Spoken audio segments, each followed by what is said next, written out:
Meg turned pale as Andrew revealed tons of dirty pics confirmed Meg yachted with him in the 2000s.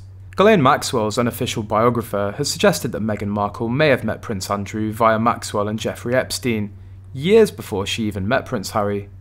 UK's The Steeple Times in 2020 reported that a renowned journalist tipped them off to inquire whether the now-Duchess of Sussex met Prince Andrew as a friend of the convicted paedophile Epstein.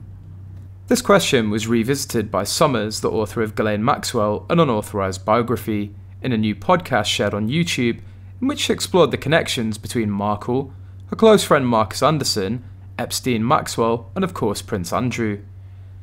Suggesting that Markle's friend Anderson may have been a connector to Epstein as far back as 2001, Summers shared that the media may find a photo of Markle on a yacht in Phuket, Thailand, cavorting with Prince Andrew. Summers also claimed that Markle had been invited to Yacht Week 2016, an event later described as Sodom and Gomorrah at sea by GQ magazine, although it remains unclear whether the Duchess of Sussex attended the event or not. The author further said on Twitter, the Duchess of Sussex is controlled by the same forces that controlled Jeffrey Epstein.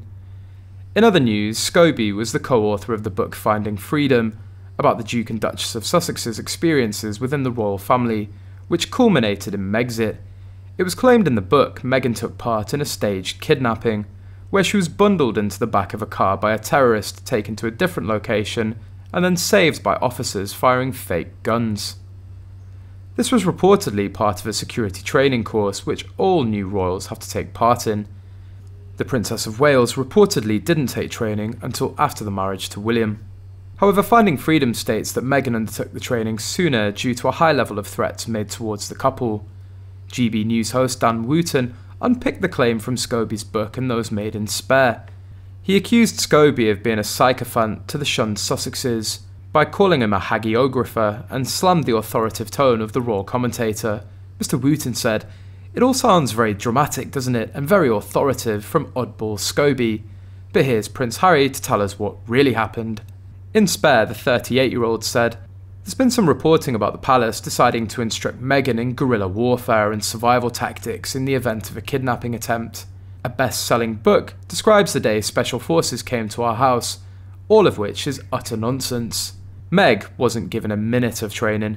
The GB News host adopted his trademark sarcastic tone to deal the final blow to both Scobie and the Sussexes, by accusing both of telling falsehoods to sell books. Mr. Wooten said, "I'd say to Scobie, don't take it personally, after all, Harry's book was a pack of lies too." In response to the claims by Prince Harry, Mr. Scobie accused his sources from the palace but continued to support the royal. He tweeted, "The story in Finding Freedom about Meghan's security